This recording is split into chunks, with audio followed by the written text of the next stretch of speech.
Assalamualaikum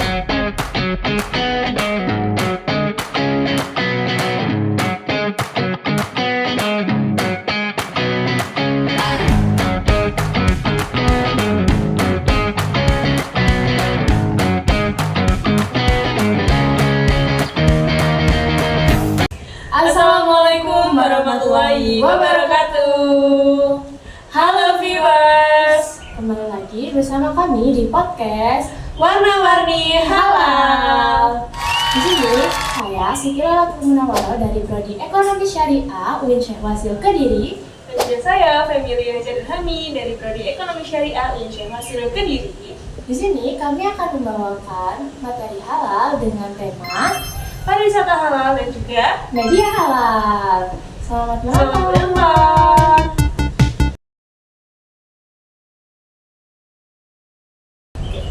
Jadi pada podcast hari ini kita akan membahas tentang media halal. Jadi ada Kayla selaku narasumber dari media halal hari ini. Kita akan mengulik seputar media halal sedikit saja.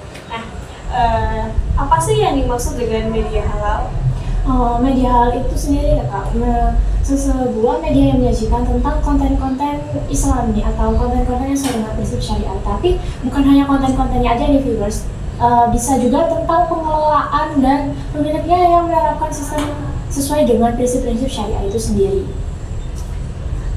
Jadi sejauh mana sih media Islam di Indonesia ini sudah memenuhi kriteria sebagai media halal? Sejauh ini media Islam di Indonesia sendiri ini sudah cukup berkembang ya viewers. Dilihat dari orang Indonesia yang udah mulai melihat atau mulai tertarik dengan media halal ini sendiri. Seperti yang tercatat di IEI bahwa Indonesia termasuk yang bisa menjadi peluang untuk media halal global. Jadi sudah cukup untuk berkembang besar ya, seperti mulai adanya podcast Islami, kemudian konten-konten kartun untuk mengedukasi anak kecil berbau Islam, entah doa-doa ataupun aplikasi berbasis Islam nih Kak. Benar sekali ternyata media Islam di Indonesia ini. Jadi apa sih peraturan yang terkait dengan media halal ini?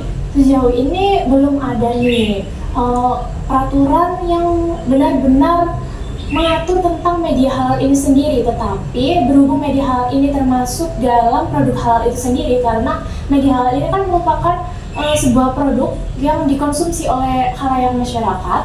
Jadi ini tuh masuk ke dalam UU nomor 33, UU BPJH nomor 33 tahun 2014 sendiri tentang produk halal. Seberapa besar sih potensi industri media halal di Indonesia saat ini? Untuk saat ini potensinya itu cukup besar ya, karena Indonesia yang terdiri dari orang-orang Muslim terbesar di dunia menjadikan potensi media halal ini benar-benar bisa dikembangkan lagi, karena seperti yang dijelaskan sebelumnya bahwa pasar di Indonesia ini sangat luas dan cukup prospek untuk kedepannya, karena banyaknya muslim di Indonesia. Apakah ada tantangan tersendiri yang dihadapi oleh media halal saat ini? Untuk saat ini tantangan dalam media halal ini sendiri berupa kualitas SDM sendiri nih. Kenapa sih kualitas SDM ini penting banget? Karena kan sumber daya manusia. Nah, banyak banget nih anak-anak zaman sekarang kurang tertarik dan minat dengan media halal ini sendiri ataupun konten-konten syariah karena takut dibilang keagamaan atau keagamisan dari orang. Jadi kualitas SDM ini yang perlu disaring dan ditingkatkan lebih lanjut lagi. Juga banyak banget masyarakat yang masih termakan hoax dan juga termakan berita-berita yang belum pasti beredar di media saat ini. Padahal dalam Islam dijelaskan bahwa kita tidak boleh mengkonsumsi media ataupun menyebarkan media yang belum tentu pasti aslinya atau tabayun. Nah, kemudian infrastruktur menjadi tantangan juga nih dalam perkembangan ataupun dalam menyebarkan media halal di Indonesia sendiri, karena infrastruktur yang belum merata di Indonesia terkait tentang media sosial ataupun pembangunan tentang berupa teknologi akan pula menghambat ataupun menjadi tantangan bagi penyebaran media halal sendiri di Indonesia.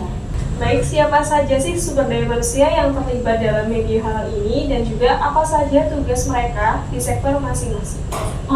Sebenarnya secara garis besar nih kita akan mengambil 3 aja nih ya yang menjadi yang mungkin familiar di masyarakat. Yang pertama ada auditor halal. Auditor halal ini sendiri adalah audit atau orang yang memastikan bahwa konten-konten tersebut sudah disaring sesuai dengan prinsip syariah itu sendiri. Dan yang kedua, jadi audit ini memastikan bahwa konten-konten tersebut sesuai dengan prinsip-prinsip syariah. Yang kedua, terdapat influencer. Jadi influencer ini pasti familiar banget nih di anak muda zaman sekarang. Jadi influencer ini ibaratnya sebagai penggerak atau penggerak penyebar tentang konten-konten media halal nih agar penggemar influencer ini sendiri ataupun anak muda zaman sekarang ini mulai tertarik dan mulai memiliki minat tentang konten media halal itu sendiri. Dan yang ketiga, jurnalis Islam. Jadi jurnalis Islam ini bertugas untuk mengetik atau menyebarkan berita-berita yang sesuai dengan kebenaran. Jadi agar masyarakat ini tidak termakan hoax atau tidak termakan berita yang tidak seharusnya ataupun berita negatif yang tidak seharusnya beredar di masyarakat sekitar gitu. Nah, dalam hal edukasi dan juga sosialisasi ini, sejauh mana sih media sosial ini dapat menjadi platform yang bagus dan juga dapat mensosialisasikan media halal? Jadi media sosial ini termasuk platform yang bagus nih untuk mensosialisasikan atau mengedukasi tentang media halal itu sendiri. Karena apa? Media sosial ini kan bisa dijangkau luas oleh masyarakat sekitar. Jadi penyebaran dakwah-dakwah Islami itu jadi lebih gampang. Jadi kayak seperti dijelaskan sebelumnya, ada penyebaran tentang media sosial ini bisa digunakan dalam penyebaran tentang cerita-cerita Islam dalam kartun animasi anak-anak ataupun tentang edukasi atau pembelajaran tentang aturan-aturan Islam yang tidak diketahui generasi zaman sekarang dalam podcast ataupun video-video pendek atau reels pada TikTok gitu.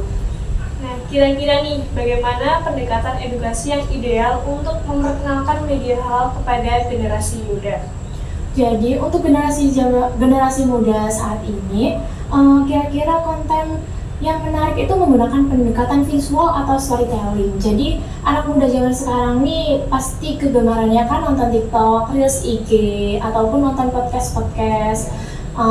Jadi hal-hal seperti itu bisa dilakukan, seperti contohnya podcast login pada akun dari Kompuser yang hadir dalam setiap Ramadan. Ini pasti menarik minat generasi muda zaman sekarang. Jadi pembelajaran Islam itu tidak hanya tentang Islami saja, tapi tentang toleransi kepada agama lainnya. Nah, kemudian ada kartun animasi Nusa dan Rara yang bagus untuk mengedukasi anak-anak kecil tentang pentingnya belajar doa sehari-hari ataupun bersifat atau berbuat baik kepada orang-orang sekitar. Sangat menarik sekali ya pemaparan materi kita pada hari ini. Terima kasih kepada Kak Ella selaku narasumber kita pada hari ini. Jika para viewers ingin menanyakan seputar media halal, bisa komen di dalam kolom komentar ya.